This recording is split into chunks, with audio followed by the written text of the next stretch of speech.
इसकी तरफ तुम देखेंगे नहीं। दिक्कत ये है कि सामने ही बैठी रहती है, आंख लड़ी जाती है। तुमसे ज़्यादा बदमाश हम हैं, तुमको सिर्फ वो करना आता है, मेरा लेवल उससे भी हाई है।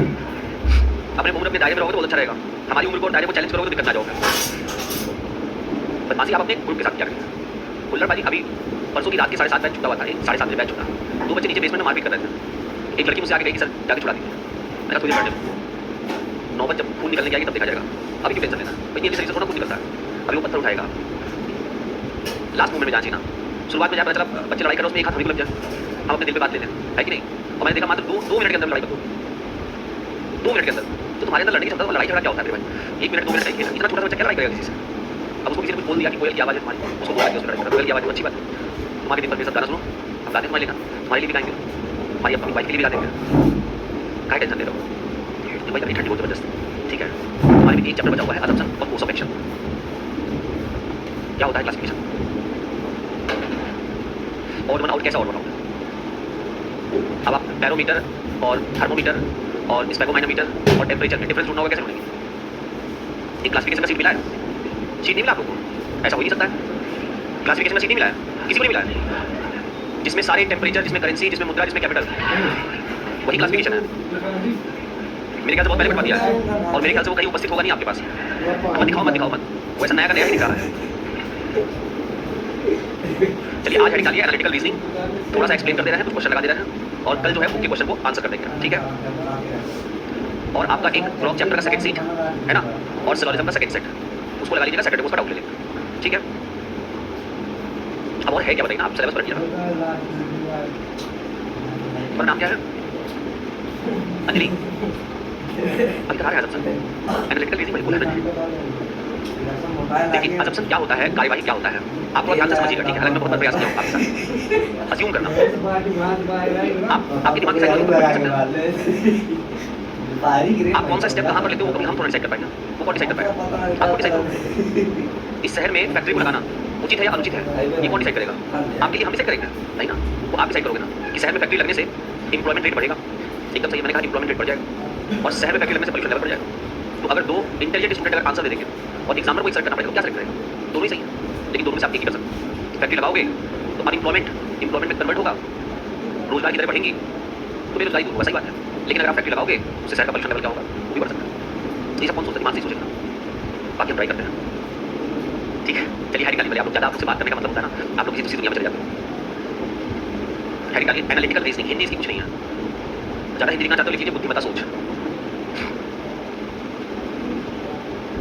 मनीष 201 किताब पढ़ी हुई है, एनालिटिकल रीजनिंग डालिए, हेडिंग डालिए एनालिटिकल रीजनिंग। इसमें पार्ट 1 लिखिएगा, पार्ट 1 1 पॉइंट लिखते चलिएगा। पहला पॉइंट लिखिए स्टेटमेंट एंड असम्पशन, कथन और पूर्व धारणा, स्टेटमेंट एंड असम्पशन, कथन और पूर्व धारणा, स्टेटमेंट एंड असम्पशन, कथन, स्टेटमेंट एंड असम्पशन, कथन और पूर्व धारणा। सेकंड पॉइंट लिखिएगा statement and course of action, statement and course of action, कथन और कार्यवाही, स्टेटमेंट एंड असम्पशन पहला point, statement and course of action, course कार्यवाही, statement and course of action, कथन और कार्यवाही। तीसरा पॉइंट लिखिएगा स्टेटमेंट एंड रीजन, कथन और कारण, स्टेटमेंट एंड रीजन, कथन और कारण। चौथा पॉइंट लिखिएगा कॉज एंड इट्स इफेक्ट, कारण और उसके प्रभाव, कारण और उसके प्रभाव, कॉज एंड इट्स इफेक्ट, कारण और उसके प्रभाव। देखो ये 4 पॉइंट होते हैं, और इन 4 पॉइंट में आपके लिए सबसे इंपॉर्टेंट है वो क्या है? Course of action and assumption, reason and argument भी आप रख लीजिए। ये चारों पॉइंट सोच पर आपके डिपेंड करता है, ठीक है? अब कुछ एग्जांपल्स आपका ध्यान से समझिएगा। पहले चैप्टर में ऐसा कुछ नहीं है कि आप देखो कोई टिक लगा के आंसर दे दो, नॉट पॉसिबल। आपकी एज के ऊपर डिपेंड करता है चैप्टर। 15 साल का बच्चा किसी तरीके से सोचेगा, 25 साल का जो स्टूडेंट है वो अलग तरीके से सोचेगा, और 35 साल वाला जो स्टूडेंट है वो अलग तरीके से सोचेगा, 45 साल वाला जो स्टूडेंट है वो भी अलग तरीके से सोचेगा। सबकी सोच अलग अलग होती है, किसी की सोच उसके एज के ऊपर डिपेंड करती है। अभी आप आराम से जैसे आप ही अगर हम सेगमेंट करेंगे तो इसमें कई तरीके के स्टूडेंट निकलेंगे। एक जिनका रूटीन पढ़ने का अलग होगा, एक जिनका रूटीन पढ़ने का एकदम अलग होगा, जो घर पर 4 घंटा 6 घंटा नियमित रूप से रोज बैठते पढ़ने के लिए, और जो कभी कदार बैठ के 8 घंटा पढ़ लिए, कभी 2 दिन छुट्टी रख लिया, कभी बैठ के 10 घंटा पढ़ लिया। कुछ सनकी स्टूडेंट होते हैं, नहीं भाई हम तो अनलेस जब तक ये वाला एग्जाम नहीं निकलता है तब तक हम पढ़ते ही रहेंगे, नहीं। तो हर एक स्टूडेंट की अलग अलग सोच होती है। कुछ क्लास के कमरे में तब तक सीरियस रहते हैं, इस कमरे में जब तक सामने कोई उनको बोलने वाला होता है। जैसे क्लास ऑफ बाहर निकले नॉन सीरियस कैंडिडेट होगा, ठीक है चलो चलते हैं, वो देखा जाएगा, कल पढ़ लेंगे, या आज जो होमवर्क मिला था उसको नहीं किया, शीट जो मिली उसको नहीं किया, वो बात कल कर लेंगे। ये सब क्लासिफाइड होता है आपके एज के ऊपर। जैसे जैसे आपकी एज बढ़ती रहेगी वैसे वैसे आपकी सोचने की क्षमता जो है, वो समझने की क्षमता, इसको कहते हैं, जिसको लोग कहते हैं ना समझदार हो गया, वो धीरे धीरे बढ़ता चलेगा। आप बचपन में कैसे थे? छोटे से बच्चे को देखिए, उसको टेंशन है क्या पहनना है, क्या नहीं पहनना है। वो मस्त अपना घूमेगा, टेंशन किसको है? उसके माता-पिता। आपकी तबीयत में थोड़ी-सी भी खराबी भी आ जाए, आपके मम्मी-पापा कितने बड़े होंगे, वो यहाँ तक भी आ सकता है। ये सब कुछ डिपेंड करता है किसके ऊपर? सोच के ऊपर। अब मान लो आप अपने घर के सबसे लुक्के बच्चे हो, उनका समझते हो ना? नहीं समझते हो? बदमाश, आवारा, कैंडी बॉय जिसको इंग्लिश में बोला जाता है। तो आप चाहे जैसे रहो, आपके पिताजी बिल्कुल केयर नहीं करेंगे, आपकी माताजी बिल्कुल केयर नहीं करेंगे, क्योंकि बहुत पहले उन्होंने आपके बारे में सोचना बंद कर दिया। तो सब कुछ आपके थॉट के ऊपर डिपेंड करता है। इसी थॉट को एग्जामिनर 3-4 तरीके से आपसे पूछता है, आपकी सोच को पूछता है। और ये चैप्टर आपके एग्जाम में क्यों रखा गया है, ये भी सोचिए तो। इस चैप्टर का मतलब है कि हम जिस व्यक्ति को बी ग्रेड ऑफिसर बनाने जा रहे हैं, उसकी सोचने की क्षमता कैसी है। जल्दी ट्रेन में चढ़ना, ये समझदार व्यक्ति कभी नहीं करेगा। ट्रेन तो दूसरी मिल जाएगी, जिंदगी दूसरी, लेकिन फिर भी कुछ लोग रैंडम ट्रेन में चढ़ने की कोशिश करते हैं। वहाँ पे एक समझदार व्यक्ति भी चढ़ने की कोशिश करता है कभी-कभी। उसके साथ कोई हादसा हो जाता है या किसी के साथ भी कुछ हादसा होता है, तो बाद में कहता है यार गलती करके जल्दी ट्रेन में चढ़ना, ट्रेन की छत पे चढ़ना। इन सब का लाइव एग्जांपल देखिए, एडवर्टाइजमेंट होता है, जैसे टीवी पे ऐड आता है। वो टीवी का ऐड क्या करता है? कौन बीच में या बोल रहा है? इसको अंग्रेजी ज़्यादा आ रही है भाई।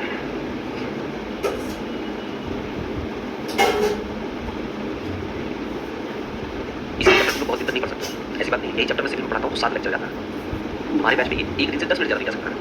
रीज़न ये है ना कि तुम हो खुले सांड, और खुले सांड को बांधा जा सकता है, ऐसी बात नहीं है, लेकिन उसके लिए हाथ में कुछ अस्त्र शस्त्र है। समझ रहे हो ना? तुम्हें प्रेम पुचकार से बांधा ही नहीं जा सकता है, असंभव। तुम्हें सिर्फ एक ही तरीके से बांधा जा सकता है। वो तरीका बहुत यूज़ किया है, बस बात ये है कि जिस जगह पे बैठे वहाँ पे कैमरा चलता है, ठीक है? ये रिकॉर्डिंग होती है पूरी, पूरा कैमरे से ये पूरा क्लास कैप्चर है। एक बच्चे की कॉपी पे कौन सा डिसीजन लिख रहा है ना, वो भी कॉपी है। हम अपना मोबाइल यहाँ पर चलाएंगे ना, तो भी कैमरे में कॉपी होगा। बाद में बताएगा सर आप क्लास के समय ना किसी को व्हाट्सएप कर रहे थे, तो मुझे मेल डालना पड़ता था, टाइम मैं मैनेजमेंट को मैसेज कर रहा था कि मेरा शेड्यूल जो है वो गलत लगा हुआ है, एक्सप्लेनेशन देना पड़ता है। अब फुल्ली कवर्ड हो कैमरा से, इसलिए क्लास में बदमाशी नहीं कर सकता। या बोलने वाले को 1 मिनट में ढूंढ ले, या तो देखो पहली बात तो अंग्रेजी तुम्हारा इंटरव्यू होना नहीं है एसएससी में, ठीक है? तो ये जो या बोलने वाली कला है, ये रोड पे तुम दिखाना या नहीं, तो अभी सिविलाइजेशन का टीचर और तुमसे पूछेंगे तुम्हारा मुंह उसमें या नहीं खुलेगा, ये गारंटी है। उसमें तुम कहोगे सर दोनों गलत है, दोनों सही है, फिर नहीं बोल पाओगे कि पहला या दूसरा। इसलिए थोड़ा सा ध्यान से समझ लो चैप्टर को। ये रिक्वेस्ट ही एक तरीके से, और बाकी नहीं समझोगे तो तुम्हारी इच्छा है, तुम्हारा करियर। एसएससी बहुत कम क्वेश्चन पूछता है इसमें, ऐसा नहीं कि 5-6 क्वेश्चन पूछता है, कोई पूछेगा 1-2 पूछेगा, और वो बहुत इंटेलिजेंट, तो कर जाओगे, ये मुझे पूरा विश्वास है। इतनी अच्छी विचारधारा लेके चल रहे थे, सोचे तुमको चारों क्लासिफाइड करके समझाते हैं, लेकिन तुम बीच में या सुबह क्लास नहीं करते हो, टाइम पास करते हो, हमारे पिता तो सुबह जल्दी उठ गया, वो दिन भर कुछ ना कुछ प्राप्त करके ही लौटता है। मजदूर से जाकर पूछो, आप इतने कपड़े पहने हो तो भी ठंडी लग रही है, उस मजदूर से जाकर पूछो जो ईटा ढो रहा है और एक साथ में 2-4 नहीं 20-20 ईंटें लेके जा रहा है अपने पीठ पे, समझ रहे हो? और फर्स्ट क्लास एक टी-शर्ट डाल के आराम से काम कर रहा है, पूछो उससे क्या ठंडी लग रही है? ठंडी यहाँ चलो फिर से ट्राई करें। देखिए अगर कोई टेलीविजन पे ऐड आता है, हम आपकी सिर्फ सोच को कवर करने की कोशिश कर रहे हैं, नॉट अ डॉक्टर। एक काम डॉक्टर का है जो हिप्नोटाइज करते हैं, जो साइकाट्रिस्ट होते हैं, वो ये सब काम करते हैं। हम उनके पता नहीं कैसे करेंगे, प्रयास कर रहे हैं, और मुझे पता है तुम हमारे प्रयास से नहीं आओगे। तुम प्रयास अभी तुम्हारे पेट में अगर दर्द होना, तुम वकील के पास नहीं भागोगे, तुम सीधे भागोगे एक ही जगह, डॉक्टर के पास। उसमें कुछ लोगों की मेंटेलिटी होती है यार, लोकल मेडिसिन दुकान पे जाकर मत दर्द बता दो, उस दवा लेकर ठीक हो जाएगा। साइकोलॉजी की सोच है आपकी, हर कोई डायरेक्टली डॉक्टर के पास नहीं भागता है, और कभी कभी उसी मेडिकल स्टोर से खाई हुई दवा से आपके पेट में और भी इन्फेक्शन हो जाता है। और किसी से आप टीवी पे कोई ऐड देखते हो, मान लीजिए, चलिए आप ही के एज का एक ऐड लेते हैं, आप किसी डिओड्रेंट का ऐड देखते हो, गर्मियों में डिओड्रेंट अभी देखिए टीवी पर, डिओड्रेंट का ऐड नहीं आएगा। क्यों? क्योंकि डिओड्रेंट का जो ऐड है, जो परफ्यूम, जो खुशबू से रिलेटेड ऐड है, वो अभी नहीं गर्मियों में आएगा, क्योंकि गर्मियों में ज़्यादा स्वेटिंग होती है। जब ज़्यादा स्वेटिंग आती है तो आप थोड़ा सा बैड फील करते हो दुर्गंध से। उस बैड फील को हटाने के लिए मार्केट में एक कंपनी बन गई और उसने बना दिया क्या? डिओड्रेंट, ठीक है? अब आप उस डिओड्रेंट का ऐड कैसे दिखाते हो, सामने वाले को कैसे कैप्चर करते हो? लड़का समझ रहा है ना? मान लीजिए कोई ऐड आपने देखा, लड़का है, मैं लड़कों बात करूँ, लड़की बात नहीं कर रहा हूँ, मैं लड़कों बात करूँ। मान लो एक लड़का टीवी के सामने बैठा है और उसने ऐड देखा, एक डिओड्रेंट का ऐड आ रहा है, ठीक है, जिसमें एक रोल मॉडल जो है वो अपने शर्ट के सारे बटन ओपन है और एक फ्रेग्रेंस मारता है उस पर, एक स्प्रे करता है कुछ एक बॉटल से, और अचानक उसके पास 5-6 लड़कियाँ उपस्थित हो जाती हैं। लड़का देखा, जो मॉडल होते हैं या होती हैं इतनी खूबसूरत होती हैं, हाथ मॉडल लेता है, खूबसूरत मॉडल लेता है, वो सिर्फ और सिर्फ आपके दिमाग के अंदर की साइकोलॉजी को विदिन सेकंड, क्योंकि ऐड कोई 5 मिनट का होता नहीं है, वो तो 1 मिनट का ऐड होता है, 30 सेकंड का ऐड होता है, उस 30 सेकंड के अंदर में आपके साइकोलॉजी को पकड़ने के लिए वो ऐड ऐसा बनाते हैं कि आप उनके चक्कर में फंस जाते हो। अब किसी बच्चे ने मान लीजिए वो ऐड देखा, तो बच्चा समझ गया अच्छा इस फ्रेग्रेंस को यूज़ करने से लड़कियाँ तुरंत वसील हो जाती हैं। वो दुकान पे गया, दुकान पर उसने जाके कहा मुझे चाहिए ऐसा डिओड्रेंट, उसने कहा बिल्कुल आपके लिए तो आया है, आपने उसको खरीद लिया और खरीद कर जाकर घर में पूरा उसको स्प्रे कर लिया पूरी बॉडी और शर्ट की सारी बटन भी आपने खोली। बाहर आप निकले तो लड़कियाँ तो छोड़ दो, कुत्ते भी नहीं सुन रहे हैं आपको, द बेस्ट वर्ड तो यही होगा, क्योंकि भी उस फ्रेग्रेंस से दूर भाग रहा है, आपको देख रहा है और दूर भाग रहा है। ये सिर्फ आपकी साइकोलॉजी को कैच करने के लिए, आपकी साइकोलॉजी को पकड़ने के लिए ये सारी चीज़ें। देखिए मार्केट में कोई चीज़ की भी कैपेबिलिटी होती है, वो लगातार बदलता रहता है, किसी भी चीज़ की कैपेबिलिटी होती है। पहले के ज़माने में अगर हम मान लीजिए नहीं होगा, मार्केट में कोई भी चीज़ कांस्टेंट नहीं है भाई, हर चीज़ रोज़ बदलता रहता है। आज से 10 साल पहले आप कोचिंग किस तरीके से या 15 साल पहले जो कोचिंग किस या इतने हाईटेक कोचिंग होते थे, चौक डस्टर का जमाना भी आपने शायद देखा होगा, ऐसा तो है नहीं, वो भी देखा है आपने, चौक डस्टर हट गया, उसकी जगह पे देखिए क्या आ गया, तो ये सब सारी चीज़ें क्या है, आपकी नीड को सेटिस्फाई करना। बच्चा यहाँ बैठा, उसने खाया, उस वाले मास्टर को देखते वो 5 मिनट तो टीवी तरह था। फिर एक लड़के को कपड़ा भिगोने के लिए भेजता था, जो कपड़ा गीला कर लिया, फिर कपड़े से बोल पूछा जाता था, फिर उस बोल को थोड़ी देर सुखाया जाता था, उसके बाद उसको पढ़ाया जाता था। टाइम टेकन था। मार्केट ने इस चीज़ को देखा, किसी व्यक्ति ने इस चीज़ को देखा और उसने एक स्मार्ट बोर्ड बना दिया। हाँ बेटा, बिजनेस सेकंड जितना भी लिखे हो ना, सब बिजनेस सेकंड मिल जाएगा, लोगों ने खरीदना स्टार्ट कर दिया। ठीक है, तो ये सिर्फ और सिर्फ आपकी साइकोलॉजी को क्या कर रहा है, चेंज कर रहा है। आपकी साइकोलॉजी को पकड़ रहा है, उसके हिसाब से काम करता है। अभी मान लीजिए आप एसएससी का पेपर अगर अगली बार देने जाते हो 25 में, और उसमें मान लीजिए पहला क्वेश्चन उसने पूछ लिया कि अमिताभ बच्चन की शादी किससे हुई है। ठीक है, आपने पहला ऑप्शन देखा जया बच्चन नहीं बेटा, जया बहादुरी है, शादी होने के बाद जया बच्चन हो गया, आपने टिक मार दिया। दूसरा क्वेश्चन उसने दिया कि 2024 में सर्वाधिक कमाई करने वाली मूवी का नाम बताइए। ठीक, 2024 में सर्वाधिक कमाई करने वाली मूवी का नाम बताइए, आपने उस पर टिक कर दिया। ये 2 क्वेश्चन जैसे ही आपके एग्जाम में दिखाई दिया, आप अगली बार से अपने टीचर से जो भी करंट अफेयर पढ़ाता है उससे डिमांड करने लगे, सर फिल्म इंडस्ट्री का करंट, क्योंकि पिछली बार 2 क्वेश्चन आया था, तो आपकी साइकोलॉजी को चेंज कर दिया। ये सब कुछ किसके ऊपर डिपेंड करता है, आपकी साइकोलॉजी के ऊपर। आप किसी भी चीज़ को देखकर कैसे सोचते हो, इसी मेंटल एबिलिटी, इसी मेंटल थिंकिंग एबिलिटी को चेक करने के लिए एग्जामिनर आपको बुलाता है, कहता है आइए हम आपको कुछ असम्पशन के क्वेश्चन, कुछ कोर्स ऑफ एक्शन के क्वेश्चन, कुछ रीजन एंड आर्गुमेंट के क्वेश्चन, कुछ कॉज एंड इफेक्ट के क्वेश्चन देंगे, उसको आप पहले अलग अलग समझ लीजिए कि अलग अलग वो क्या होता है। असम्पशन की बात वो आपसे करता है। अब आपसे अगर कोई पूछे कि व्हाट इज असम्पशन, असम्पशन किसे कहते हैं, तो आप क्या बोलोगे, जिसे हम सपोज करते हैं जो ओरिजिनल में, जैसे फॉर एग्जाम्पल सबसे पूछ लेंगे चैप्टर डिस्कस करना है, बहुत बढ़िया। जनरली हम मैथमेटिक्स में कोई क्वेश्चन लगाते हैं, जब हमें किसी की वैल्यू कुछ पता नहीं रहती है तो हम उसको मान लेते हैं कि this is the value of x, और हम उस एक्स को निकालने के लिए पूरा कैलकुलेशन कर डालते हैं। Finally we find out the value of x, lastly हम उस एक्स की वैल्यू निकालते हैं। This is the assumption, this is the assumption, ये असम्पशन है। असम्पशन का मतलब है तो थोड़ा बहुत रिलेटेड, और एक आदि एग्जांपल मान लो बेटा, थैंक यू, मान लिया आगे तो बोलो, अच्छा ये असम्पशन है, मान लिया कि हम पीएम हैं, कभी भी नहीं बजाया तो चीजें, अच्छा दिस इज द असम्पशन।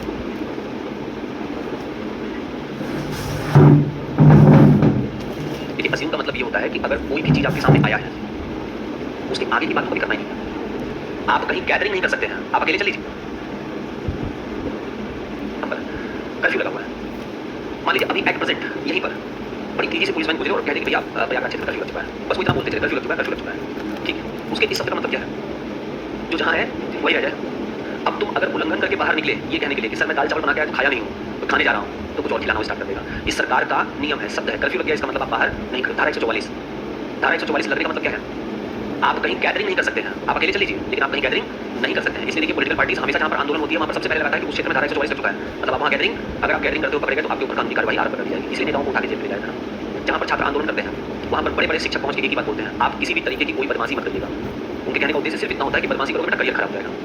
एक बार अगर आपका एक शिक्षक थे, उन्होंने एक बार स्टूडेंट को भेज में इतना कुछ बोल दिया कि पुलिस स्टेशन में उनको ले गया और 24 घंटे बैठाया गया। एक वो दिन है और एक आज का दिन है। इस बात को तकरीबन 5 से 7 साल हो चुके हैं। एवरीडे उनसे पुलिस की मुलाकात होती रहती है, एवरीडे, सिर्फ एक केस के चक्कर में, और वो भी उन्होंने स्टूडेंट के हित के लिए बोला कि बेटा आप ऐसा काम मत करिए। और स्टूडेंट ने किया और स्टूडेंट से पूछा गया कि भाई किसके उकसाने पे किया हो, तो उसने उसकी जगह नाम ले लिया। इसे नहीं लड़ाई झगड़ा होता है, नहीं जाना चाहिए। उस लड़की ने कहा वहाँ 2 लोग लड़ रहे हैं, आप जाकर छुड़ा नहीं जा सकते हैं, ठीक है, चाहे लड़का लड़े चाहे लड़की लड़े, हम नहीं जा सकते। रीजन उसका ये है कि अगर उसने कोई ऐसा स्टेटमेंट दे दिया, फॉल्सी स्टेटमेंट, तो कई बच्चे उसमें माइनर होते हैं, 18 के नीचे वाले बच्चों, और एक 22 साल के सामने जब 32 साल वाले की बात सोचेगा तो पुलिस वाला जो है 22 साल वाले को भेज देगा और 32 साल वाले को बैठा देगा, बेटा तुम समझदार, तुम्हें पढ़ने से लड़ाई झगड़े करना है ना। ये सारा चैप्टर जो है वो आपकी साइकोलॉजी का है, पॉइंट नंबर 1, ठीक है। इसको ये मत समझिएगा सर हम कैसे एग्जाम में करेंगे, अब ये डिस्क्लोज नहीं किया था, कैमरा है इसलिए डिस्क्लोज नहीं किया था, ठीक है। हाँ जी चलिए, अब मान लीजिए मैं आपसे पूछता हूँ, आप पहले इन चारों चीज़ को पहचानिए, course of action, reason, argument, cause and effects. मान लीजिए मैंने आपको स्टेटमेंट दिया कि रमेश जो है वो रमेश हाईवे पे डेथ कर गया, एक स्टेटमेंट लिखा हुआ है, तो रमेश की मृत्यु हाईवे पर हो गई, नीचे लिखा हुआ है रमेश तय गति से ज़्यादा, तय गति मतलब जो फिक्स स्पीड मेजर किया गया है, फिक्स किया गया, उस गति से ज़्यादा अपने वाहन को चला रहा था, उस गति से तेज अपने वाहन को चला रहा था।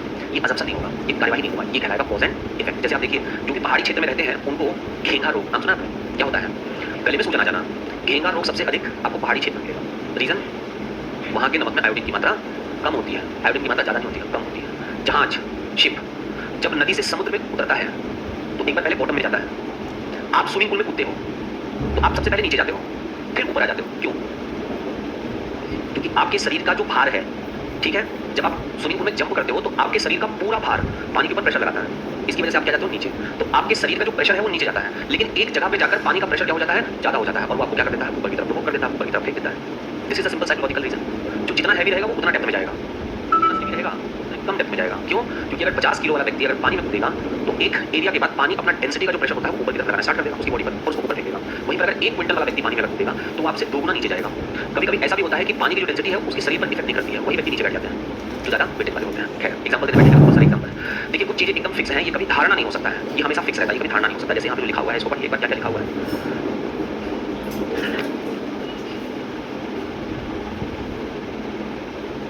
एक-एक चीज़ पढ़िए सब, एक-एक चीज़ को समझ लीजिए।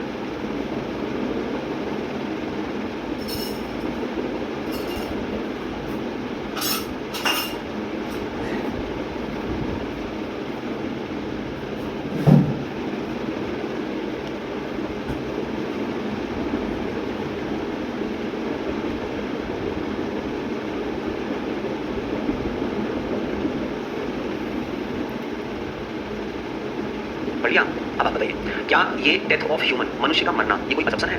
ये फिक्स है सर, इसको आप असम्पशन नहीं कह सकते, इसको आप क्या कहोगे? ये कॉन्क्लूजन है। हंगर, भूख, आप ऐसा कभी सोचते हो कि हमको 2 घंटे बाद भूख लगेगी? ऐसा कभी सोचते हो? ये फिक्स है सर, भूख अपने टाइम पर लगेगा ही लगेगा। पुअर्टी, गरीबी फिक्स नहीं है। डिस्ट्रॉय ऑफ ब्यूटी, अभी आप बहुत सुंदर हो, ठीक है, एक समय बाद आपकी सुंदरता क्या हो जाएगी? ये सब फिक्स है, इसमें कोई भी ऐसा चीज़ नहीं है जिसके बारे में आप कुछ अज्यूम करो। गरीबी अब बिल्कुल फिक्स है। एक बहुत अच्छा बिजनेसमैन है, बहुत अच्छा बिजनेसमैन है, बहुत अच्छा बिजनेस कर रहा है वो, लेकिन वो ये कभी नहीं कह सकता है कि मैं गरीब नहीं हो सकता। इट इज फिक्स, ये कभी भी हो सकता है, इसको बुलाया नहीं जाता है, ये कभी भी अपने आप हो जाएगा। ठीक, आप बहुत अच्छा पढ़ रहे हो, मान लीजिए सब कुछ अच्छा चल रहा है, आप 6 महीने तक पढ़ाई छोड़ देते हो, तो इसका मतलब है ना आपने जितने महीने मेहनत किया नीचे चलेगा। तो सेंस हम पॉवर्टी का ही ले, पॉवर्टी का मतलब क्या होता है? गिरना। ठीक है, गरीबी का मतलब नहीं होता कि सीधे सीधे गरीबी, मतलब गरीबी मतलब गिरना। And destroy of beauty and all the things which has to be happen is not assumption. जो भी चीजें होने वाली रहती हैं उनको कभी असम्पशन नहीं कहते हैं। आपका दिमाग 2 तरीके से सोचता है सर, किसी के भी बारे में। एक आपका दिमाग पॉजिटिव सोचता है और दूसरा क्या सोचता है? नेगेटिव। आप जब यहाँ असम्पशन के क्वेश्चन करिए तो एक बात ध्यान रखिएगा, आपको हमेशा कैसे सोचना है? पॉजिटिव। कुछ भी हो जाए आप अपने पॉजिटिव एटीट्यूड को नहीं बदलेगा, नेगेटिव तो बिल्कुल भी नहीं सोचना आपने। अगर आप नेगेटिव सोचने बैठ जाओगे तो चीजें हो जाएंगी भाई। अब देखो इन 3 चीजों पर ध्यान रखना, एक तो सरकारी आदेश, सरकारी विज्ञापन, सरकारी सूचना, इन 3 चीजों पर आप कभी नेगेटिव नहीं सोच सकते हो। असम्पशन में, बात में असम्पशन कर रहा हूँ, कभी नकारात्मक नहीं सोच सकते हो। जैसे कोई सरकारी आदेश आ गया, सरकारी आदेश का मतलब मान लीजिए सरकार ने कह दिया कि कर्फ्यू लगा हुआ है भाई, ठीक, सरकार ने कह दिया धारा 144 लगा हुआ है, तो ये सारी चीजें क्या है? सरकारी आदेश है। ठीक, सरकारी विज्ञापन, कोई भी सरकारी विज्ञापन आता है उस सरकारी विज्ञापन के अगेंस्ट में आप नहीं जा सकते हो। जैसे आप मान के चलिए एक सिगरेट कंपनी है, सिगरेट बनाने वाली कंपनी है, पहले सिगरेट के डब्बे पे कहीं भी स्टैट्यूटरी वार्निंग, स्टैट्यूटरी वार्निंग का मतलब समझते हो? एक चेतावनी, पहले किसी सिगरेट के डब्बे पे नहीं लिखा जाता था। आज के डेट में अगर आप एक बिस्किट खरीदते हो ना, आप एक टॉफी भी खरीदोगे छोटी सी 1 रुपए वाली, ठीक है, उस पर भी स्टैट्यूटरी वार्निंग लिखा जाता है। क्यों? क्योंकि सरकार, क्योंकि कंपनियों के ऊपर इतने केस हो चुके हैं इन सब चीजों को लेकर, ये कंपनी धीरे धीरे सुधरती जा रही है। मान लीजिए आपने कोई केक खरीदा, आप उस केक को खा लिए, आपको फील बैठ हुआ कि इसमें अंडा मिक्स है क्या? आपने जाकर डॉक्टर से या फूड कॉर्पोरेशन में जाकर उस केक का चेक कराया, उसमें अंडे के लक्षण पाए गए, अंडे की मात्रा पाई गई। आप कंपनी के ऊपर जाकर केस करेंगे कि भाई मैं तो वेजिटेरियन हूं, आपने मुझे नॉनवेज केक कैसे खिला दिया? इसलिए मार्केट में देखिए एक ग्रीन कलर और एक रेड कलर है। रेड कलर मतलब क्या है और ग्रीन कलर मतलब क्या है? कंपनी ने एक मार्किंग लगाना स्टार्ट कर दिया। पहले स्टैट्यूटरी वार्निंग एक लाइन में लिखा रहता था, अब सिगरेट के केस पर आप देखेंगे तो उसके 75% हिस्से पर एक चित्र मौजूद होता है जो आपको ये बताता है कि टोबैको कॉज कैंसर, इससे आप कैंसर की बीमारी हो सकती है। ये धीरे धीरे सारी चीजें होती है सर, ये सब सरकार का है, ये हमारा नहीं है। कोई भी सरकारी सूचना, मान लीजिए अगर सरकार आपसे सूचित कर देती है कि आगे से हम ऐसा भगवान ना करें, एसएससी के डिपार्टमेंट को ही बंद कर रहे हैं, कोई एसएससी की वैकेंसी नहीं आएगी, तो आप सरकार की सूचना के अगेंस्ट में नहीं जाओगे। आप अगेंस्ट में जाते हो तो वो असम्पशन हमेशा क्या होता है? गलत होता है। इस बात को ध्यान रखिएगा। देखिए अभी एक क्वेश्चन आपको दिया था, ठीक है, अब एक क्वेश्चन इसी चीज को आप पढ़ लीजिए, जो चीज आपसे पूछी जा रही है, पढ़िए जरा इसको।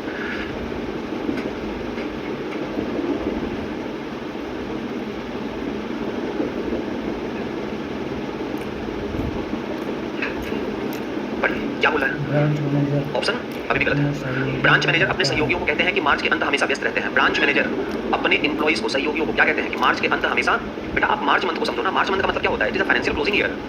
मार्च के अंत में बहुत अधिक काम होता है। एकदम सही अज्यूम किया है आपने। समय पर काम की कमी के कारण बहुत अधिक काम एकत्रित हो जाते हैं। सही अज्यूम किया आपने, दोनों ही सही है। इसका मतलब दोनों क्या होगा? अच्छा एक बात बताइए, आप रोज का हर मंथ का काम करते हो ना, एवरी डे का काम करते हो ना, आप 1 से लेकर जनवरी का काम कहाँ करते हो? अच्छा मान लीजिए मैं आपसे पूछूं कि आप बताइए आपने कितना रिवीजन कर लिया? तो क्या आपने सारे सब्जेक्ट का जितना शुरू से पढ़ा था डे फर्स्ट से अभी तक पूरा रिवीजन कर लिया है? अब अगर मान लीजिए कल आपका एग्जाम है तो आप डे फर्स्ट से लेकर अभी तक पूरा रिवीजन करोगे ना? जब भी कोई एग्जाम आएगा तो आप क्या करते हो? डे फर्स्ट से लेकर और डे लास्ट तक का सारा चीज क्या करते हो? रिवाइज करते हो। उसी को तो हम कहते हैं कि भाई यहाँ पर काम की मात्रा क्या होगी? बढ़ेगी। ऑब्वियसली बात समय कमी रहती है। जो इंसान रोज का काम करेगा, मान लीजिए डे 1 का काम आप कर रहे हो, अच्छा चलो मान लीजिए मैंने आपको एक दिन में 3 चैप्टर पढ़ा दिया, डायरेक्शन, ब्लड रिलेशन और कैरेक्टर, 3 चैप्टर पढ़ा दिया। इन तीनों में 20-20 क्वेश्चन है और आप चौथे दिन आते हो तो मैं आपको ब्लॉक पढ़ाना स्टार्ट कर देता हूँ, तो आप क्या करोगे? सर इसके क्वेश्चन अभी लगे नहीं है। क्यों? क्योंकि आपके पास एक सब्जेक्ट नहीं है ना, आपके पास और भी रूटीन वर्क है, उसकी वजह से आप इसका काम नहीं कर पाए। अब ये सारा काम जब आपको प्रेशर दिया जाता है तो आपके पास एक दिन मिलती है क्या? संडे छुट्टी। आप उस दिन कोशिश करते हो तो मैं इनके सारे सेट को लगा के खत्म कर दूंगा। दैट्स व्हाई ये कहते हैं। पढ़िए इसको ना, एक विज्ञापन क्या दावा करता है? बहुत ध्यान, कोई जल्दीबाजी नहीं है, बहुत ध्यान से पढ़ के तब आंसर करिए। जल्दीबाजी में आंसर करेंगे हमेशा गलत होगा। बहुत ध्यान से पढ़िएगा, बहुत बढ़िया क्वेश्चन है।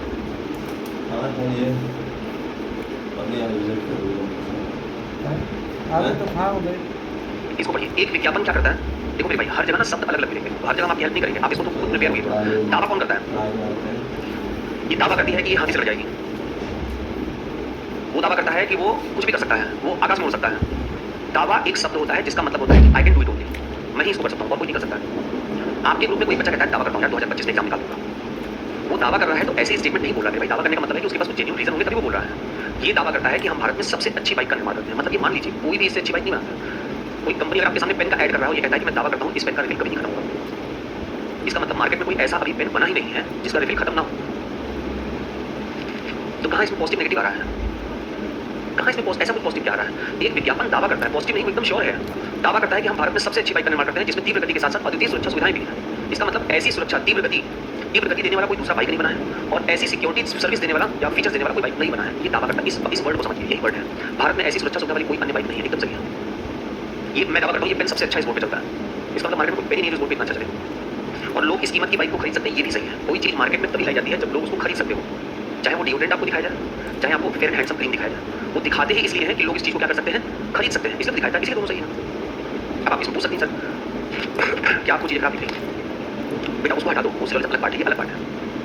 इसमें कहाँ 100 लगाओ? कुछ नहीं, ऐसा कुछ नहीं यहाँ पर होगा। पॉजिटिव से नेगेटिव तो हमने पहले ही बोल दिया ना भाई। एक बात बताइए, यहाँ पर आपको सोच क्या रखना, हमेशा सकारात्मक रखना है। तो नेगेटिव की बात ही नहीं आ रही यहाँ पर। और वो चीज़ यहाँ पर इंप्लीमेंट नहीं होता जिसने भी आपको बताया ना कि यहाँ पर पॉजिटिव से नेगेटिव निकलता है, उसको एकदम हटा दिया दिमाग से। ये सिर्फ आपकी साइकोलॉजिकल माइंड है, उसको पढ़िए और उसके बेस पर आ सकता है। Nothing else. पढ़िए इसको।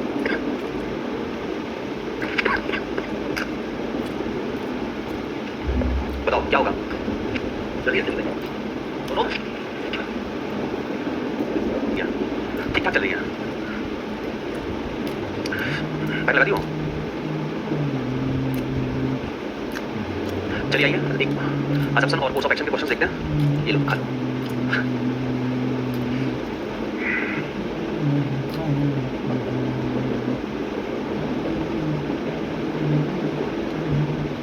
एक व्यक्ति के पास कुछ आम है और इनमें से आधे और एक से अधिक ए को भेज देता है। ये कहेगा शेष लिखा है कि सेब लिखा? शेष के आधे और एक अधिक बी को पुनः शेष और आधे और एक अधिक सी को, फिर शेष के आधे और एक अधिक डी को। इस प्रकार उसके पास केवल एक आम शेष रह जाता है। यानी ये आराम में उसके पास कितने आम थे? ऑप्शन 90, 50, 60 और 40। बहुत आसान है। पेड़ का संबंध जंगल से है तो फिर घास का संबंध किससे है? लॉन से, गार्डन से, बगीचा से, और लास्ट में क्या लिखा? फील्ड से। पेड़ कहाँ लगते हैं? जंगल में क्या होते हैं? अगर पेड़ और जंगल का संबंध हम देखें, पेड़ और जंगल का संबंध यही है कि जंगल में क्या होते हैं? पेड़ होते हैं। तो घास कहाँ होते हैं? देखो लॉन में घास लगाए जाते हैं, होते नहीं हैं। ठीक है, दोनों अलग हैं। बहुत से स्कूल बसों ने सुरक्षा दिवस, चलिए लगाइए फटाफट जल्दी से। 34 से लेकर पूरा करा दो, 50 तक पूरा करा दो जल्दी जल्दी। टिक मारिए। आज थोड़ा मशीन इनपुट आउटपुट गाइड कर देना बेटा। ऐसे कैमरे सामने बताया करो, मेरे पास बवाल आता है। अब तुम पहले इसका नंबर लिख के कॉपी में ले आओ। पहले ये जितने अल्फाबेट है इन सब का नंबर लिख कर ले आओ कॉपी में। नंबर लिखो पहले। एस की वैल्यू हमसे लिखवाओगे। मशीन इनपुट आउटपुट करवाएं, छोड़ दें। ऐसे कभी नहीं पूछता। लिखो बेसिक से लिखो। Machine input and output. शांत रहो, मारिंग बहुत मार, दो बात कर रहा हूँ। मशीन इनपुट एंड आउटपुट देखो क्या होता है। इनपुट आउटपुट का मतलब क्या होता है? इनपुट का मतलब बेसिकली क्या होता है बताइए? इनपुट का मतलब होता है आप किसी को इनपुट दीजिए, आउटपुट का मतलब क्या? आउटपुट लीजिए। फिर आप किसी चीज़ का कोई प्रोडक्ट बनाते हैं, उसके जितने भी रॉ मटेरियल इकट्ठा करते हैं, उसको एक प्रोडक्ट में लॉन्च करते हैं। ठीक है, मान लो स्पीकर है, ठीक है, मान लो किसी कंपनी का स्पीकर है, तो स्पीकर बनाने के लिए वो असेंबल क्या क्या चीज़ें करता है? पहले वो उसके लिए स्पीकर वाला ले आएगा, फिर उसका जाली लेकर आएगा, फिर उसके लिए वायर लेकर आएगा प्रॉपर, फिर उसके लिए एवरेज में बॉक्स बनाएगा। ठीक है, वो सारी छोटी छोटी चीज़ों को वो अरेंज करता है वन बाय वन। अरेंज करने के बाद उसके पास एक तैयार होता है क्या? स्पीकर। इसको हम कहते हैं ये हमारा कंप्लीट एक प्रोडक्ट है, this is called the output. Right. वैसे ही जब आप मशीन इनपुट आउटपुट के क्वेश्चन देखोगे तो वो इनपुट के रूप में यहाँ पे कुछ लिख देगा। फॉर एग्जाम्पल उसने लिख दिया मान लो 44, फिर लिख दिया उसने वो, फिर लिख दिया उसने 3, फिर उसने लिख दिया लाइव, फिर उसने नंबर लिख दिया 77, फिर लिख दिया 196, फिर मान लो उसने 3 नंबर 3 अल्फाबेट। ठीक है, अब वो क्या करेगा? आपको दिखा देगा कि एक प्रोसेस के जरिए, स्टेप के जरिए हम इसके साथ कुछ लॉजिक लगा रहे हैं। वो स्टेप आपको यहाँ पे शो कर देगा। फॉर एग्जाम्पल उसने कहा 196 है, फिर उसके बाद यहाँ पे लिखा हुआ है that is 196, that is 44, then go, then THE, then live, then 77। उसने कहा देयर इज अ स्टेप 196, फिर उसके बाद लिख दिया उसने THE, फिर लिख दिया 44, फिर उसने लिख दिया गो, फिर उसने लिख दिया लाइव, फिर उसने लिख दिया 77। उसके बाद स्टेप 3 है 196, उसने लिखा THE, उसने लिखा यहाँ पर 77, फिर उसने लिखा 44, फिर लिख दिया उसने गो, फिर लिख दिया उसने लाइव। स्टेप नंबर 4 उसने लिखा 196, उसके बाद उसने लिखा THE, उसके बाद 77, फिर उसके बाद उसने लिख दिया दैट इज लाइव, फिर लिखा है 44, फिर लिखा है गो। ठीक है, उसने कहा this is the last step of the input. ये इनपुट का लास्ट स्टेप है। आप इसको प्रॉपर वॉच करिए और वॉच करने के बाद हम आपको एक अलग इनपुट दे रहे हैं, आप उस इनपुट का रिस्पॉन्स करिए। उसने कह दिया दिस इज 114, देन उसके बाद हो, देन उसके बाद स्वीट, देन उसके बाद 11, देन उसके बाद 94, देन उसके बाद गो। उसने कहा इसको पढ़िए और इसका हमें आंसर दीजिए कि how many steps are required to arrange the, इसमें हमें कितने चरणों की आवश्यकता पड़ेगी अरेंजमेंट करने। तो अरेंजमेंट करने का सबसे सीधा आंसर देखो, ये इनपुट देखो और इसका लास्ट स्टेप है। इस इनपुट से लास्ट स्टेप में आप देखोगे तो आपको कुछ लॉजिक समझ में आएगा। क्या लॉजिक समझ में आएगा? There is a number 196, then 77, then 40। ये तीनों के तीनों नंबर जो है वो किस ऑर्डर में है? Decreasing order. मतलब एक लॉजिक निकल के क्या आएगा? फर्स्ट लॉजिक, कि उसने नंबर को क्या किया है, डिक्रीजिंग ऑर्डर में अरेंज किया है। और देन उसके बाद लॉजिक नंबर 2 आपके पास दिखाई देगा क्या, अल्फाबेट का, कि अल्फाबेट को उसने कैसे अरेंज किया है। तो टी की वैल्यू कितनी होती है 20, एल की वैल्यू कितनी होती है 12, जी की वैल्यू कितनी होती है 7, राइट। तो हमें एक लॉजिक समझ में क्या आ गया कि नंबर और अल्फाबेट का इसने अरेंजमेंट किया है डिक्रीजिंग ऑर्डर में। डिक्रीजिंग ऑर्डर तभी बनेगा जब आप सबसे बड़ा वाला नंबर और सबसे बड़ा वाला अल्फाबेट ढूंढें। तो इसमें सबसे बड़ा वाला नंबर कौन सा है, उसका स्टेप 1 बनाओ। स्टेप 1 में सबसे बड़ा नंबर कौन सा है, ऑलरेडी 114 है। और सबसे बड़ा अल्फाबेट अगर ढूंढोगे तो सबसे बड़ा अल्फाबेट कौन सा है, स्वीट।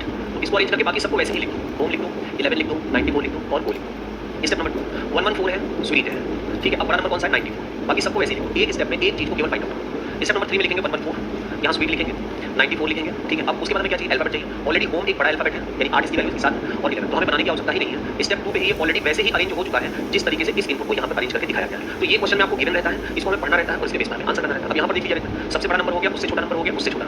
सबसे बड़ा अल्फाबेट 19 होता है, उससे छोटा अल्फाबेट 8 होता है और उससे छोटा अल्फाबेट 7 होता है। This is called machine input. अब ये फिक्स नहीं है ना कि लॉजिक सिर्फ यही रहेगा, logic can be different type. First हो सकता है वो असेंडिंग ऑर्डर करे, डिसेंडिंग ऑर्डर करे। सेकंड हो सकता है वो वोवेल्स एंड कॉन्सोनेंट में करे, या हो सकता है वो कोई और लॉजिक लगाए। लॉजिक का मतलब जैसे आप मिसिंग नंबर पढ़ते हो, 17 में 7 जोड़कर, जैसे यहाँ पे 17 का दोगुना करके 59 से डिफरेंस लेके उसका स्क्वायर करना, तो ये भी हो सकता है कि वो नंबर्स का कुछ मिसिंग नंबर है। It is not a part of SSC, और ये तो कभी नहीं आता है। एक एसबीआई के एग्जाम में आता है बस, और किसी एग्जाम में। बाकी अगर आप एग्जाम देने जाते हो, मान लो अगर मशीन इनपुट आउटपुट से क्वेश्चन बनता है, इससे बाहर नहीं जाएगा, 100% श्योर है। डबल शिफ्टिंग आपसे कभी पूछ नहीं सकता है, क्योंकि मशीन इनपुट आउटपुट का कभी एक क्वेश्चन नहीं पूछा जा सकता। फिक्स पैटर्न है, ये जब भी आएगा कितना आएगा, 5 आएगा। और एसएससी का नियम है, आप उसके थॉट्स को समझिए। वो 5 ग्रुपों को क्वेश्चन पूछता ही नहीं है। सर्कल भी पूछता है तो कितने क्वेश्चन वाला पूछता है, एक हार्डली 2, इसलिए वो कभी 8 व्यक्तियों पर देता ही नहीं, कभी फेसिंग इन फेसिंग आउटसाइड देता ही नहीं। जिस दिन फेसिंग इन फेसिंग आउटसाइड दोनों मिलने लगेगा, मजबूर हो जाएगा 5 क्वेश्चन देने के लिए। 5 क्वेश्चन सबसे अच्छा सेगमेंट होता है कि हर चैप्टर से हमें 5 क्वेश्चन मिल जाए, इससे इजी कोई पेपर ही नहीं होता है। मान लो आप एग्जाम में जाओ, जैसे देखो एक बार यूपीएसआई का एग्जाम दिया गया, यूपीएसआई के एग्जाम में क्वेश्चन का सेगमेंट क्या था, सिलोजिज्म 5 क्वेश्चन आ गया, इलेक्ट्रिक 5 क्वेश्चन आ गया, डायरेक्शन 5 क्वेश्चन आ गया, कोडिंग डिकोडिंग 5 क्वेश्चन आ गया, एनालॉजी 5 क्वेश्चन आ गया। जितने उसने पूछे 5 पूछे, चैप्टर कितने छुए उसने, अगर 7, तो 7 चैप्टर से उसने क्वेश्चन बना लिए 40। इसलिए कोई भी विभाग जब आपका पेपर लेता है तो उसका मैक्सिमम एफर्ट ये रहता है कि हम 5 वाले सेट वाले चैप्टर को छुएंगे। आप एसएससी का पेपर कभी उठा के देखिएगा, उस सर्कल में कभी भी ऐसा क्वेश्चन नहीं पूछेगा कि कुछ लोग अंदर देख रहे हैं, कुछ लोग बाहर देख रहे हैं। और अगर पूछेगा तो उसके स्टेटमेंट इतने ईजी होंगे, 3 लाइन 4 लाइन के, कि वो एक ही क्वेश्चन पूछेगा, दूसरा उसको पूछेगा ही नहीं। साइकोलॉजी मैन, साइकोलॉजी इसको पढ़ने में, इसको समझने में आपको अभी और समय लगेगा। जब आप साइकोलॉजी वगैरह सब समझ लोगे ना, तब you will prepare for exam. ऐसे नहीं, अभी एक बैच में एक बच्चे ने कहा सर मैंने पर सीजीएल एग्जाम दिया था, 120 नंबर आया था और क्लास में खुद कहा मैंने कहा बेटा कट ऑफ कितना गया है, 153। मैंने कहा तुम्हारा कितना, 120। मैंने कहा तुम्हें 2 साल और लगेंगे, इस 33 नंबर के लिए तुम्हें 2 साल और लगेंगे। ये अपना बिहेवियर बदल लो, कम समय लगेगा, है ना। तब से वो शांत बैठा रहता है और पढ़ने वाला बच्चा ऐसी बात नहीं है, सबसे अच्छा क्वेश्चन पूछता है, सबसे सही लिख कर लाता है और डेफिनेटली तो निकाल लेगा सीखिए। तो पढ़िए, अगर इतना बेसिक आप समझ गए हैं तो मैं मान ही नहीं सकता हूँ चैप्टर बाहर आपसे पूछ कैसे। आप डाटा सफिशिएंसी पढ़ा हुआ है, आप ये डाटा सफिशिएंसी का पार्ट जिसको हम लोग डिसीजन मेकिंग कहते हैं, जिसको हम लोग डिसीजन मेकिंग कहते हैं, नहीं पूछेगा कभी आपसे। एक क्वेश्चन तो ढूंढ दिखेगा कभी, ये पहले आता था, ये आपसे पूछ सकता है कहाँ आप रेलवे का एग्जाम देंगे, आप यूपी पुलिस का एग्जाम देंगे, यूपीएसआई का एग्जाम तो पूछ सकता है। तो इनके लिए हमें कोई स्पेशल कोचिंग करने की आवश्यकता थोड़ा है। अरे एक प्रैक्टिस सेट खरीदा, उसमें जितने टाइप के क्वेश्चन उसको देखिए फटाफट। स्टूडेंट का मतलब ये नहीं होता है कि आप पढ़ते रहो कोचिंग जिंदगी में, जब तक आप घर पर नहीं बैठोगे पढ़ाई नहीं होगी आपकी। ये हमारा स्टेटमेंट है और इस स्टेटमेंट को फाइनल में कर रहा हूँ स्टैम्प लगा के, यही आपको अंततः करना है। वर्ड्स और आपका लाइफ आगे चलने के लिए इट इज, जितना आप घर पर बैठे पढ़ोगे ना उतना बाहर निकल नहीं पढ़ सकते आप। एक एनालॉजी का क्वेश्चन हमने उठाया, नहीं सॉल्व हुआ, हम छोड़ दिए। अब हमें कहाँ जाना, कोचिंग, चलो सर कोचिंग, ठीक है। वहीं घर पर बैठ सकते हैं, ये सब चीजें के साथ लगा करते हैं हम को कहते हैं इतना मोटा चीज कैसे हो सकता है, मिल जाओगे।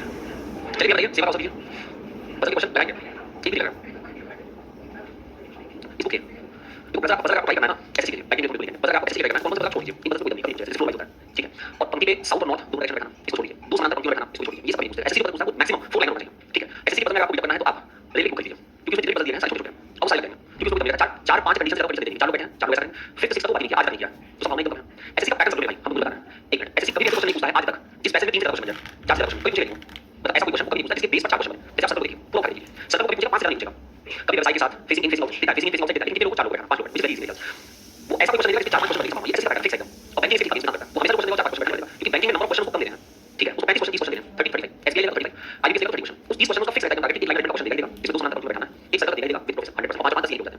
मजबूरी उसकी एक रिलेशन देगा, एक डायरेक्शन देगा, ठीक है। उसके अलावा हो सकता है मशीन इनपुट आउटपुट, जो कि कहीं नहीं जाता, एसबीआई को इनइक्वालिटी से इनइक्वालिटी देगा 5 क्वेश्चन 3 क्वेश्चन जो देता नहीं, उनका फिक्स रहेगा 5 टॉपिक और 5 टॉपिक से लेकर 30 क्वेश्चन, ऐसे कोई फिक्स नहीं है। लेकिन ऐसा कोई क्वेश्चन देगा जिसको आपको बना के 3 क्वेश्चन 4 क्वेश्चन 5 क्वेश्चन ऐसा कुछ देता है, तो अगर ऐसे पजल करना है छोटे-छोटे पजल करना है, एकदम बेसिक पजल जो आपसे बन भी जाए और छोटे भी जाए, आप फ्लो वाइज पूछेंगे वो देगा बनेगा नहीं, मैं ये नहीं कहता मत बनाइए, बनाइए तो वो गाइड बनाइए, हम उसको बना के देखते हैं कितना लगता है, उसे नॉलेज के लिए है, प्रैक्टिस में चैलेंज के लिए। बाकी सोचिए उसका एसएससी को रिलेशन, एसएससी को रिलेशन हां दिमाग से रिलेशन हो सकता है, दिमाग के पार्ट हो जाता है, इसे रखो और देखो इनइक्वालिटी का क्वेश्चन देखिए, गूगल पे ढूंढिएगा, गूगल पे कितनी ढूंढिएगा उसके आपको 5 से 4 साइन देना स्टार्ट करेगा, नॉट इक्वल साइन यूज करेगा। जब तक आपको समझ आ गया तो इसका मतलब आपने एक ऐसा कर लिया कि ठीक है, ऐसे नहीं पूछता है और उसके बाद मेहनत करता है, हम मेहनत करते हैं, बाकी पढ़ना है, आप पेपर या कैटेगरी क्वेश्चन उठा के कोई नहीं करता, लेकिन हमको एग्जाम ओरिएंटेड पढ़ना है। देखो सिंपल सी बात है, कोई भी विद्यार्थी पढ़ना नहीं चाहता, एकदम ट्रूथ है, कोई पढ़ना नहीं चाहता। आप सभी लोग पढ़ इसलिए रहो कि हमारे एग्जाम पढ़ जाए, तो मजबूरी है। अब मजबूरी में अगर हम कोई ऐसा किताब पढ़े, ऐसा टॉपिक पढ़े, ऐसे सोर्स पढ़ ले जो तीनों ही हम पढ़ा दे, तो मतलब आप एग्जाम पढ़ और फिर चैप्टर होता है प्रैक्टिकल होता है, वो चीज आप खींच लिया ना तो आप खींच लेगा। मान लीजिए इक्वल में नॉट इक्वल साइन आपको आपके पास प्रॉब्लम है जिसमें इस तरीके का साइन लिखा हुआ है, नॉट इक्वल का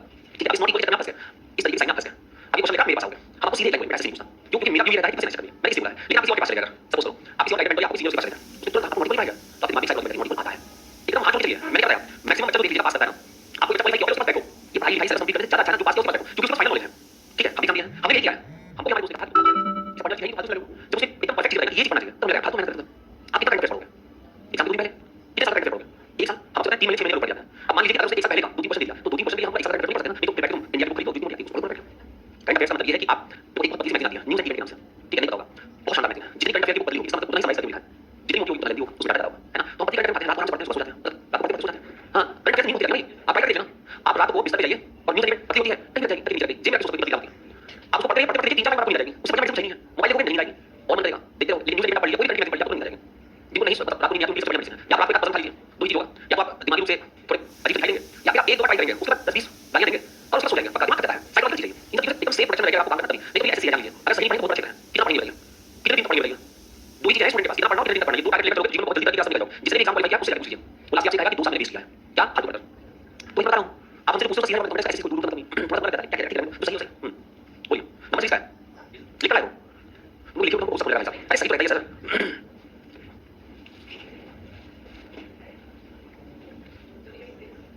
तो क्या करते हैं हम बोले आपको,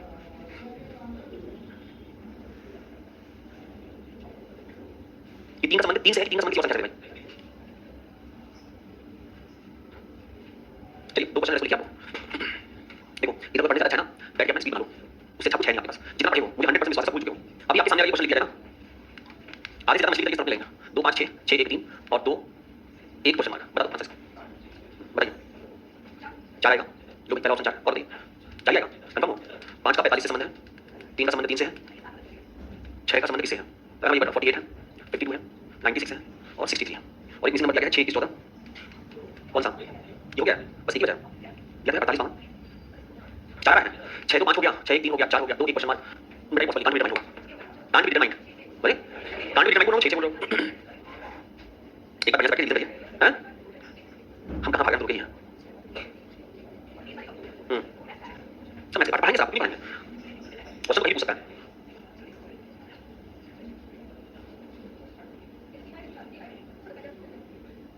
कुछ नहीं आएगा क्या, 96 चलता है इसका, देखो 5 का संबंध किससे है 45 से, पहले ये बताते हैं कि 5 का संबंध 45 से कैसे मिल सकता है, सोच रहे हो 5 का संबंध 45 से कैसे मिल सकता है, 45 जो है वो एक तो 9 में 5 है, पहला लॉजिक में सोच सकते हैं पहली बात है, और ये है 5 वाला इस लॉजिक का सेकंड वाला पार्ट लग रहा है, ये लग रहा है, क्योंकि 3 1 3 तो 3 में 5 15 होना चाहिए वहां पे, और हम क्या सोच सकते हैं कि अगर हम इसी संख्या का, क्योंकि 45 है, अगर इसी संख्या में से 2 निकाल के स्क्वायर करते हैं मतलब 3 का स्क्वायर करते हैं, ठीक है 5 में से 2 निकाल दें, ठीक है, और जो संख्या आया है उसका स्क्वायर करके 9 मिलता है, और इस 9 का अगर हम 5 से गुणा करते हैं तो 5 में 45 मिलता है, ये इंप्लीमेंट अगर हम इसमें करते हैं 3 का संबंध 3 से, तो 3 का गुणा करो इसे इस संख्या में से 2 निकाल के स्क्वायर करो, 3 गुणा 1 बराबर 3 हो जाएगा, तो 6 का 6 माइनस 2 तो स्क्वायर करो, 4 का स्क्वायर 16 16 से कितना होता है छान और इसमें बात, तो 6 तो 3 हो गया, अच्छा 6 तो 5 हो गया और 6 1 3 हो गया, और हमको 2 से करना नहीं जा सकते, 2 1 दूसरे के क्या है ऑपोजिट है, आंसर आंसर निकाल कैसे करो, आंसर कांट चाहे जैसे कर लो, तुमको कोई तरीका बेस्ट लग रहा है, ऑपोजिट का नोटेशन आप ऐसे सोचो ना, यहाँ पे दोनों में कॉमन क्या है 6, ओके, अब ये बताइए कि 6 से अगर हम चलते हैं तो हमें क्लॉकवाइज में क्या मिलता है 2 और 6 से क्लॉकवाइज में जब 2 और 1 अपोजिट है, जब ये दोनों एक दूसरे के अपोजिट है तो ये एडजेसेंट कैसे हो जाएंगे, ये बॉक्स ही करना है इसका मतलब, इसका मतलब आंसर कांट तो 4 से कहां से निकाल रहा है, रीजन है रीजन वो जम के करिए, कौन सा ये देखो 5 45 दिया, ठीक है 5 और 45 का संबंध सोचो, इस 5 और 45 का पहला क्या सोच सकते हैं कि 5 गुणा 9 है और ये 5 गुणा 1 है, ठीक, मतलब हम रिलेशन देखा 1 और 9 का, कहीं ना कहीं से इसके लॉजिक दूसरा वाला लग रहा है, तो हम ये मान के चलते हैं कि हमको कहीं से 9 मिल जाता है एक बार, तो 5 9 को 45 लेते हैं, और इस 9 को लेने के लिए अगर हम 5 में से 2 माइनस करते हैं तो कितना मिलेगा, और इसी का स्क्वायर करते हैं, मतलब एक लॉजिक उसने यूज किया है, पहले 5 में से 2 घटाया है बचा कितना 3, अब उसी 3 में से क्या किया सेकंड लॉजिक 3 का किया है स्क्वायर, कितना मिला 9, अब इस संख्या को गुणा करके 45 किया, तो सेकंड वाले को इंप्लीमेंट करें 3 से मुझे 3 चाहिए था, पहले 3 में से फर्स्ट लॉजिक आप 2 घटा दीजिए, कितना बचा 1 का स्क्वायर कर दीजिए, 1 3 और 1 का 3 लास्ट वाले का 6 में से निकाल दीजिए, पहले आप कितना 2 6 माइनस 2 3 का स्क्वायर करिए 9 9 का मल्टीप्लाई सॉरी 4 का स्क्वायर कर दीजिए 16 16 में 6 कर दीजिए, छान आंसर आएगा, राइट, रीजन कैसे दिया डामाडोल, बेटा टाइम बताने के काम करना है आपको, आप कॉक ब्लॉक क्या करूं कहां है क्वेश्चन बताओ ना, इतनी बार मैं आपको अभी समझा रहा था, आपको फायदा नहीं है, जितना मैंने नोट्स में आपको ऐसे लिख कराया ना उदाहरण बहुत कौन सा क्वेश्चन है तो कराया था इसका क्वेश्चन, आप घंटे निकालना सीखिए, ठीक है, उसमें सबसे बड़ा सदर घंटे निकालना है, बहुत बड़ा सदर नहीं है, निकलता नहीं सुनिए, सुबह 8 बजे से लेकर दोपहर 1 बजे तक आपको कितने घंटे होंगे बस, यही पूछेगा आपको मंडे 8 बजे सुबह से लेकर थर्सडे रात के 3 बजे तक कितने घंटे होंगे, बोलिए मुझे बड़ा क्वेश्चन क्या पता है ले आइए सब लगवाया है बेटा कॉपी, पहुंचे से पहले क्या पता चल जाती है देखिए, आपको जाना है दिल्ली, ठीक है, आपने इंक्वायरी किया, आपको इंक्वायरी में ये बताया गया है कि हर 30 मिनट के अंतराल पर बस जाती है, कितने मिनट के अंतराल पे, अगली बस जो है वो 9:30 पर है, ठीक है, क्या किसी आप पिछली बस का टाइम निकाल सकती हैं कितना, हाँ 9 बजे का, जितना आंसर यहीं से निकलेगा, अब आपसे 2 स्टेटमेंट बोला जाता है, आपकी बस आपकी जो बस है वो 10 मिनट पहले छूट गई, 10 मिनट पहले छूट चुकी है, ठीक है, और दूसरा कहता है आपकी जो बस है वो 10 मिनट बाद छूटने वाली है, 10 मिनट बाद छूटने वाली है, ये बताइए कि अगर बस छूटने वाली है तो आप टाइम पर पहुंची है या टाइम से पहले पहुंची है, टाइम से 3 चीज होता है, एक टाइम से पहले पहुंचना, टाइम से बाद पहुंचना। टाइम से पहले का मतलब क्या है, आपको बस मिल जाएगी। टाइम के बाद क्या है, आपकी बस छूट चुकी है। तो जब वो कह रहा है कि 10 मिनट पहले छूट चुकी है, तो इसका मतलब आप कितने बजे पहुंची है, तो 10 मिनट पर 10 मिनट बाद छूटने वाली है, इसका मतलब आप कितने बजे पहुंची है, 8 बजे 10 मिनट पर। एक्सवाइजेड कंपनी ने मशीन टूल्स की एक प्रदर्शनी की प्रदर्शनी के 17 में लिखी है, ठीक है, दर्शकों के हां पूछ लो ठीक है। अभी हम लोग फील करते हैं how many days in the week and the days. क्या करोगे जिंदगी में, तुम बोला डी नहीं पाओगे। एक वीक में कितने होते हैं, एक वीक कैसे डी लिखा है, एक वीक में 7 होते हैं, तो डी कितने होंगे मुझे पता चलिए। लंच मत लगाओ, किसी पड़ोस में बैठे हो तो समझा सकते थे। और डी डेज लिखा है, डी डेज दोनों ही डेज में आ गया, जोड़ दीजिए 7 plus 70 plus D days equal to 8 day. चलो इसको बोल कर दोगे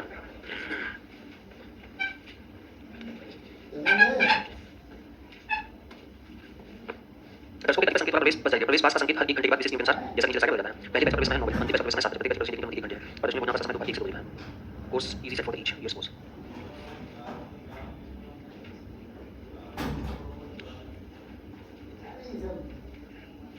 इसे उठा क्या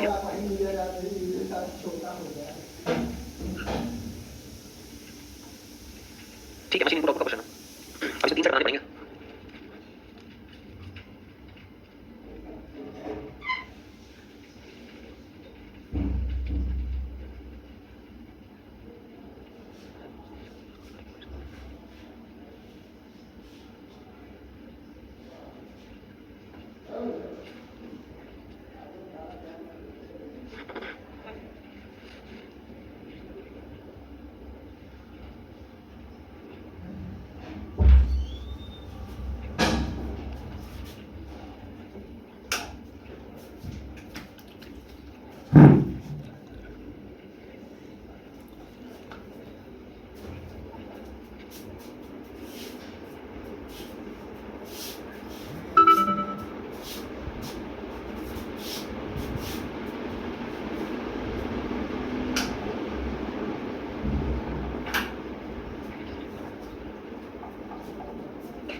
इसे बोलने करो भाई।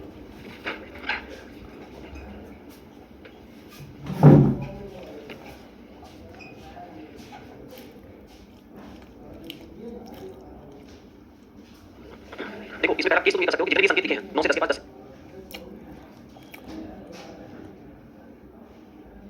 3 4 ईयर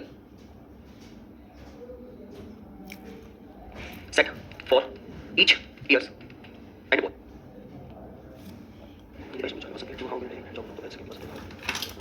देखो इसमें पहला केस तुम ये कर सकते हो कि जितने भी संकेत लिखे हैं 9 से 10 के पास 10 से 11 पास 11 से 12 पास। Course easy set for each years was easy each course for was set years और each was easy for years course set. अब देखो तीनों ही बैच के पास जो ये टाइमिंग है, ये वर्ड है C O U R S E course easy set for each years and boss. इसी चीज को ये 9 से 10 की टाइमिंग का बैच 10 से 11 के बैच का टाइमिंग जो है उसमें इसी चीज को पढ़ के लिखा है। इजी लिखा है, ईच लिखा है, कोर्स लिखा है, फॉर लिखा है, वाज लिखा है, सेट लिखा है और ईयर लिखा है। और 11 से 12 बैच के पास लिखा हुआ है each was easy for year course and set. तीनों रिलेशन पढ़िए 9 से 10 से 11 से सारे वर्ड सीक्वेंस लग गया है ना। तो अगर कोई क्वेश्चन पूछा जाए कि जैसे मान लो कि बैच नंबर 4 के पास संकेत, इसको स्टेप मान लीजिए, ये स्टेप नंबर 1 मान लीजिए, स्टेप नंबर 2 मान लीजिए और स्टेप नंबर 3 मान लीजिए और इनके बीच की लॉजिक निकाल दो। मान लो इसको पोजीशन 1 देते हैं, 2 देते हैं, 3 देते हैं, 4 देते हैं, 5 देते हैं, 6 देते हैं और 7 देते हैं। तो यहां पर इनका कोडिंग लैंग्वेज क्या लिखा हुआ है, 2 लिखा है, फिर ईच लिखा है, 2 5 कोर्स का लैंग्वेज क्या है 8, 4 का क्या है 4, वाज का क्या है 7, सेट का क्या है 3, ईयर का क्या है 6। अब इनको लॉजिक निकालो 2 5 1 4 7 3 6 लिखा और यहां पर क्या लिखा ईच का 5, वाज का दैट इज 7, इजी का क्या लिखा 2, 4 का क्या लिखा 4, ईयर का क्या लिखा 6, कोर्स का क्या लिखा 1 और सेट का क्या लिखा सेट का 3। अब इसमें लॉजिक को फाइंड आउट करने की कोशिश करिए। ये कुछ नहीं है, इसमें तुम बिल्कुल मान लगाओ 1 2 3 4 5 6 7 को अगर हम लिखते 2 5 1 4 7 3 6 और फिर उसके बाद हम लिखते 5 7 2 4 6 1 3। मान लो ये इनपुट दिया है, सपोज करो ये स्टेप 1 दिया है और ये स्टेप 2 दिया है, तो इसका स्टेप 3 क्या बन सकता है सोचिएगा। मशीन इनपुट आउटपुट लैंग्वेज थोड़ा सा चेंज कर दिया, सोचिए उसका क्या लैंग्वेज बन सकता है। अब ये कुछ लॉजिक देखो, एक लॉजिक थोड़ा पहले वाला समझ में आ रहा है। देखो मान लो पहले से क्या लिखा है 2, अब उसके बाद अगर हम 2 को स्टेप को छोड़ दें, 2 संख्याएं छोड़ दें तो फिर क्या लिखा है 5, और फिर अगर हम 2 संख्याओं को छोड़ दें तो फिर क्या लिखा है 1, फिर अगर हम 2 संख्याओं को छोड़ दें तो फिर क्या लिखा है 4, फिर अगर 2 संख्याओं को छोड़ दें तो क्या लिखा है 7, फिर अगर 2 संख्याओं को छोड़ दें 3 और फिर 2 संख्याओं को छोड़ दें 6। एक लॉजिक पे निकल गया मतलब इन्होंने जो पहला बैच चलाया है ये कौन सा है, ये 10 से 11 वाला बैच है, ठीक है। 10 से 11 वाले बैच में लॉजिक किया 2 डिजिट को छोड़ के चलना है। अब मान लो हमें स्टेप 2 बनाना है तो इससे इसमें लॉजिक क्या है, यहां ये 5 लिखा है, फिर उसके बाद 1 डिजिट को छोड़कर 7 पर 2 डिजिट को छोड़कर 7 लिखा है, 7 के बाद 2 डिजिट को छोड़ दें 2 लिखा है, 2 डिजिट को छोड़ दें 4 लिखा है, 2 डिजिट को छोड़ दें 6 लिखा है और फिर उसके बाद 6 लिखा है ना, 2 डिजिट को छोड़ दें 1 लिखा है, 2 डिजिट को छोड़ दें 3 लिखा है। तो जो स्टेप 4 बनना चाहिए, स्टेप 4 क्या बनेगा, अब देखना ये कि स्टार्टिंग कहां से किया, 2 से स्टार्टिंग किया 5 से स्टार्टिंग कहां से स्टार्टिंग 7 से स्टार्ट करें, 2 डिजिट छोड़ दें 6 आ गया, डिजिट सारे होने चाहिए, फिर 2 डिजिट छोड़ दें 5 आएगा 5, फिर 2 डिजिट छोड़ दें 4, फिर 2 डिजिट छोड़ दें 3, फिर 2 डिजिट छोड़ दें 2, फिर 2 डिजिट छोड़ दें 1। तो 1 2 3 4 5 6 7 7 हो गया। इस स्टेप नंबर जितने स्टेप बना रहे हो, क्या बना रहे हो, बैच बना रहे हो, कौन सा बैच किस टाइम चलेगा। आपने 9 से 10 का बैच बनाया, 10 से 11 बनाया, 11 से 12 बनाया, ये वाला बैच टाइम हो जाएगा 11 से 12 से 1 बैच बनाएंगे और टोटल कितने बैच चले हैं उसको तो लीजिए आप उसको क्वेश्चन को लीजिएगा जितने बैच चल रहे हैं उतने बैच आपने सेट कर लिया। अब इससे मतलब नहीं है, ये तो मेरा लॉजिक था, ये हमने क्या कर लिया। अब जो है उसका इनपुट क्या है और वो किस बैच का पूछ रहा है। फॉर एग्जांपल ओपन करिए मेरे दोस्त, ये रखा। अब देखिए ये बोल रहा है यदि बैच नंबर 4 का पास संकेत do how will you job now, तो बैच 2 के पास क्या संकेत होगा, ठीक है। बैच 2 के पास क्या संकेत होगा, सबसे पहले आप बैच 4 का संकेत देखिए, ये कौन सा बैच था, पहला दूसरा तीसरा, पहला दूसरा तीसरा, ये चौथा बैच है, ये फोर्थ बैच है।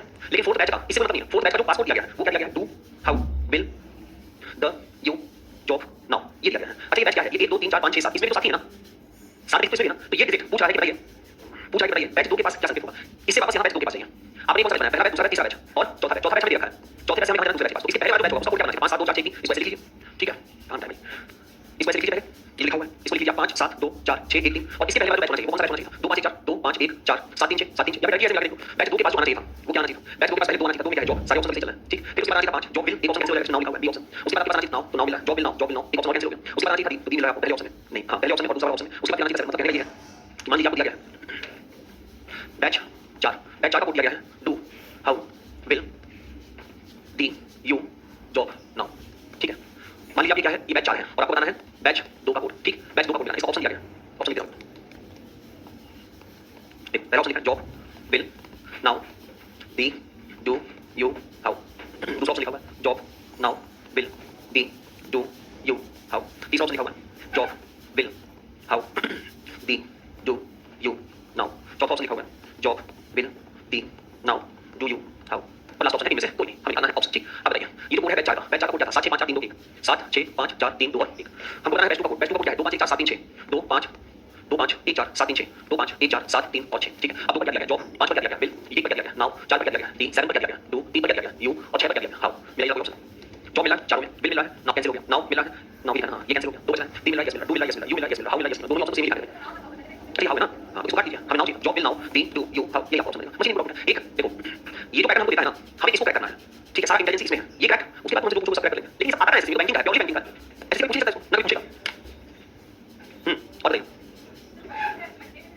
क्या पहले तो पता है एसटी नहीं होता है, एसटी होता है, ये उत्तर प्रदेश बिहार की सबसे बड़ी भाषा है कि वो एस को कभी ऐसा बोले नहीं है, एसटी बोलेंगे, एम को कभी एम बोलेंगे, क्या बोलेंगे, ये भी कर रहे हैं एसटी दे दे काहे पहचान भाई, ये पहचान आपको पता नहीं है आपकी भाषा से ना, आपको बहुत जगह बहुत सी आप मैं आपको बताऊं, मैं साउथ में पेपर दिया था, ठीक है, और मैं बस में बैठा हुआ सीख गया, 2 साउथ इंडियन आए और मेरे पे बैठा आराम से, पहले वो खड़े हैं और जैसे ही मैंने फोन पर किसी को कॉन्वर्सेशन किया तो उठा दिया क्या है प्लीज स्टैंड खड़ा हो गया और मुझे बैठ गया, मुझे समझ नहीं आया, मैंने पूछ लिया, ठीक है। मैं थोड़ा आगे बैठ के पास गया, मैंने कहा कोई बात नहीं, वहां पे एक अपना ही भाई खड़ा तो मुझे देख रहा था और मुझे यहाँ से बात करना, तो क्यों उठाए तुमको, अब क्यों उठाए, क्या तुम उत्तर प्रदेश बिहार क्यों ना, साउथ साइड में उत्तर प्रदेश वालों की इज्जत ना के बराबर है, आप वहां जाएंगे सर आपको कोई ट्रस्ट नहीं करेगा, सिंपल ट्रस्ट नहीं करेगा, आप क्या करेंगे, ये हमारी सीमा खोल के हम नहीं दिखाते, मुझे क्या करता हूं तो तब फेक है, तो हम ट्रस्ट करते नहीं, कभी ट्रस्ट करते हैं, हम बहुत नाम है सर उत्तर प्रदेश बिहार बहुत नाम है, हमने कुछ नहीं किया, लेकिन उत्तर प्रदेश बिहार वाले हैं ना आपको पता है कि ये बहुत चीज बोल रहे हैं, इतना प्रेम से उसको पहले ट्रस्ट दिलाएंगे, उसके बाद उसकी पार्टी ना बेचारा कहीं चला नहीं जाएगा, इसलिए हमको ट्रस्ट करता है और ये बात हमको पता है, इसलिए हम कहीं पैसे नहीं खोलते हैं, ठीक। आप कहीं चले जाओ, अभी निकले गांव से, अभी तो आपको बहुत जिंदगी चलनी भाई, अभी तो आपको जो समस्या फेस करनी पड़ेगी, आपको ये लगेगा हमको अपने नीचे में सही करना चाहिए, ये भी चीज है सर, नहीं तो आपको ये याद रखिएगा कर्मा रिटर्न्स जितना आपने काटा है सब आपका काटा जाएगा, बंदा जितने तुम बच्चे दे सकते हो एसटी कब लिया आप बताइए, जब गलत 2 तरीके के स्टूडेंट होते हैं, आपका दिमाग जैसे लोड ले ले, ठीक है। पहला स्टूडेंट ये होता है कि जिसने जो बैच ज्वाइन करता है, पहले मैं बात करता हूं सभी बच्चों ने बैच ज्वाइन करना है, ऐसा नहीं कि हम बस में सभी जगह गलत टाइम फ्रेम होता है, गलत इंटरव्यू होती है, बैच आपको कोई ऐसी जगह सबसे पहले बैठ के आपको देख लीजिए हमें पढ़ना क्या है, ठीक है। आप क्यों कहते हो सर समझ नहीं आ रहा, इसे समझ नहीं आ रहा, किसी से आपको देखा नहीं और आप अपने छोटे से बिल्कुल बताइएगा उसको कम से कम 2 3 मिनट लगेगा, तुम प्रैक्टिस करो, सेट नहीं आता है क्वेश्चन पढ़ते हो, क्वेश्चन पढ़ते हमें एक ही आइडिया तो हो जाता है कि भाई हमको क्या चीज पढ़नी है, कुछ लोग धीरे धीरे बात है, मेरा उनके विश्वास नहीं आता, धीरे पढ़ने से आपको कुछ भी गेन नहीं होगा, सिर्फ एक चीज बनेगा अपन नोट्स, जो बच्चा पहले से सिलेबस पढ़ा है, जो बच्चा पहले से पीवाईक्यू देखा है, वो जब एक क्लास में लेता है उसको इतना कॉन्फिडेंस है कि हमको क्या पढ़ना है, तुम्हें कितने बच्चे पहले पूछते हैं आपसे क्या पता है कि मुझे क्या पढ़ना है, नहीं ना एक आध छोड़ दीजिए नहीं पता है तो आपको सामने वाले को पढ़ाएगा समझ नहीं आएगा, यही बात है बिल्कुल नहीं समझ आएगा। एनसीईआरटी की सारी बुक्स मैं पढ़ा दी, फिर से आपसे कह रहा हूं आपके फायदे के लिए 9 10 एनसीईआरटी बुक्स फिर से पढ़ा दी, सारे बेसिक्स आपको बहुत दूर है, 8 क्लास की बुक फिर से पढ़ा दी, मैं आपको वहां से बता रहा हूं जहां से हमने स्टार्ट किया था, 8 बताइए 9 बताइए 10 बताइए और सारे बेसिक मैथ्स पढ़ा दिए, बहुत काम आने वाला है जी। मैथ्स मैथ्स जीएस के लिए पढ़ सकते हैं, लेकिन जीएस हमको क्यों पढ़ना है, हमको ऑनलाइन क्वेश्चन मिलना है, ऑनलाइन क्वेश्चन कहां से मिलेगा, नोट्स से मिलेगा, पीवाईक्यू से मिलेगा, ऐसा मिलेगा तो किसी ने नहीं किया होगा, इसलिए जीएस को आउट ऑफ नहीं करता कभी होता है ना। और बाकी रीजनिंग बात एक सीधा लाइन है, 8 10 क्वेश्चन फर्स्ट डे, कोई भी चैप्टर का 10 क्वेश्चन लीजिए, टाइमर मस्ट बी 5 मिनट और इस 5 मिनट के अंदर नहीं करना है, जितना आप क्वेश्चन को देखते हैं उसका दोगुना आपको टाइमर को देखना पड़ेगा, पहले तो ये सारी चीजें अपने दिमाग में सेट करिए भाई, आप अपनी घड़ी लगा के क्वेश्चन नहीं सॉल्व करते हो, जितना टाइमर को देखना स्टार्ट करोगे उसके हिसाब से एक नया साइकोलॉजिकल थिंक एडजस्ट कर जाएगा, क्या टाइम भागा क्वेश्चन कम हो रहा है तब इसको मेंटेन करके अभी क्या है आप खाते कोई भी एक टॉपिक मान लो आपने ग्रेजुएशन उठाया, आप किताब लेके बैठ जाते हो, आप लगाते रहते हो, इधर घड़ी चलता रहता है और ये 8 से पहुंच जाता है किस पे 10 पर और तुम कहते हो कि हमने पढ़ा कितना 2 घंटा और हम कहते हैं कि प्रोडक्टिविटी क्या है 0 और वही बात एक बच्चा 10 क्वेश्चन लेकर 5 मिनट टाइमर लगा के करता है, नहीं हुआ उसका टाइम कितना वेस्ट हुआ 5 मिनट, उसे बनने का बिल्ड अगेन हम 3 क्वेश्चन लेंगे, हम उसका टाइमर 10 मिनट रखेंगे, हम रखेंगे नंबर ऑफ क्वेश्चन का आधा, ये साइकोलॉजी लेकर तुम एग्जाम में पहुंचोगे तब तुम्हारे पास जो 25 क्वेश्चन है ना ये 9 10 11 मिनट में खत्म हो जाएंगे और ये साइकोलॉजी लेकर जाओगे ना तो अभी से स्टेटमेंट ले लो, ठीक है। एग्जाम में जाना ऐसे ही आपको पढ़ी देगी, मैं बहुत यूपी से बच्चों को समझाया था मेरे भाई मत पढ़ो, कुछ नहीं आने वाला, कुछ नहीं आने वाला, उसने क्या पूछ लिया पूरा से हम 135 डिग्री घूमेंगे ताकि तुम्हारी कौन सी दिशा मिलेगी, ये तब बच्चा गलत मार गया है, उसने कहा उत्तर पश्चिम होगा, पहला ही ऑप्शन टिक मार दिया, मैं पेपर दिखाऊंगा बता रहा हूं रिजल्ट दिखाऊंगा बता रहा हूं, ये तब टिक मार गया, क्यों क्योंकि तुम दुनिया जान से मेरे पास क्वेश्चन लेके आए सर, तो मुझे बता दीजिए कि क्या आप इंटरवल कैसे निकालते हैं, उस पे क्वेश्चन पूछो, जितना क्वेश्चन मेरा काम क्या है सॉल्व करना, क्वेश्चन ले सॉल्व करेंगे, और करेंगे कोई लॉजिक नहीं मिला, लॉजिक कोशिश करेंगे, लेकिन जो चीज नहीं आपसे पूछ ही लिया तुमने टिक ये कर दिया, आंसर ये होना चाहिए, तुम्हारा तो एक क्वेश्चन गया ना और वो क्यों गया क्योंकि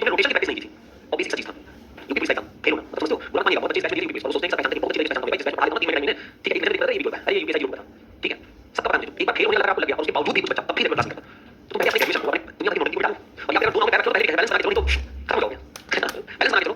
एक साल 1.5 साल का स्ट्रेस होता है, वैसे ज़्यादा स्ट्रेस नहीं होता है। और इस 1.5 साल के अंदर में ना तुम जब 23-24 साल की उम्र में होगे तो पूरा कर लेगा। हमने प्राप्त किया है, इसको मैं 21 साल में प्राप्त कर सकता था। समय निकलने के बाद अब इसे पछता सकता है, उसको वापस मिल सकता है। और मैं इसी चीज़ को बताता हूँ कि मत निकलने दो भाई। पकड़ के रखो, क्या आप ये आपने ये किया है? चलो ठीक है, आपने किया